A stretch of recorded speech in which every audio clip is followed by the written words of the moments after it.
మాఘ పూర్ణిమ రోజున ఇలా చేస్తే కోరికలన్నీ గ్యారెంటీగా నెరవేరుతాయి. ఇప్పటిదాకా చేసిన పాపాలన్నీ పోతాయి. ప్రతి నెల వచ్చే పౌర్ణమి తేదీకి ప్రత్యేక ప్రాముఖ్యత ఉంది. మాఘ మాసంలోని పౌర్ణమికి హిందూ మతంలో ప్రత్యేక ప్రాముఖ్యత ఉంది. ఈ నెల 12వ తేదీన మాఘ పూర్ణిమ వస్తుంది. ఈ రోజున పూజ, ధ్యానం, పవిత్ర నదిలో పుణ్యస్నానం మొదలైనవి చేయడం చాలా ప్రయోజనకరంగా పరిగణించబడుతుంది.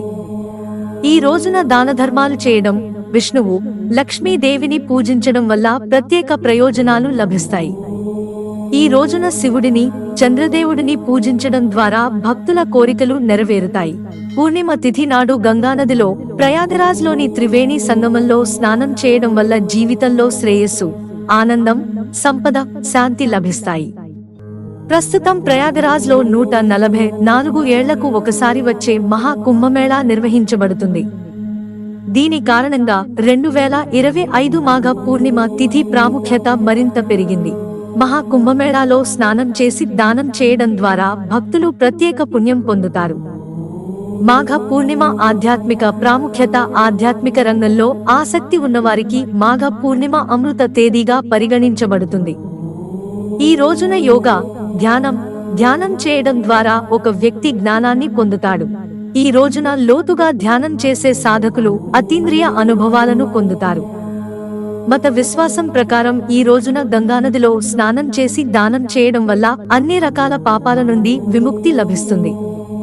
స్కంద పురాణం ప్రకారం మాఘ పూర్ణిమ నాడు స్నానం చేయడం వల్ల ఒక వ్యక్తి అన్ని పాపాల నుండి విముక్తి పొందుతారు. జీవితంలో సానుకూల శక్తి ప్రవహిస్తుంది.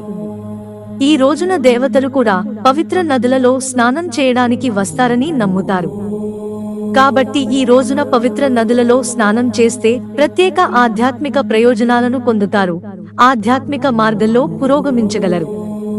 స్నానం చేయడానికి శుభ ముహూర్తం. మాఘ పూర్ణిమ స్నానం, దానం, ఉపవాసం ఫిబ్రవరి 12న మాత్రమే చేయబడతాయి. ఈ రోజున ఉదయం 5:19 నుండి 6:11 వరకు స్నానం చేయడానికి శుభ సమయంగా ఉంది. ఈ మాఘ పూర్ణిమకు ప్రత్యేక ప్రాముఖ్యత. ఈ రోజున ప్రయాగరాజ్లో మహాకుంభ స్నానం కూడా జరుగుతుంది. మతపరమైన దృక్కోణం నుండి ఈ తేదీ చాలా శుభప్రదమైనది. కాబట్టి ఈ రోజున భక్తితో స్నానం చేయడం, పూజించడం, దానాలు చేయడం ద్వారా ప్రత్యేక పుణ్యం పొందడం సాధ్యమవుతుంది.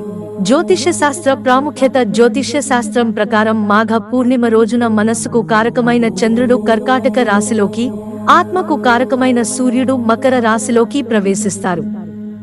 ఈ యాదృచ్ఛికంలోనే మాఘ పూర్ణిమ ఉపవాసం పాటిస్తారు.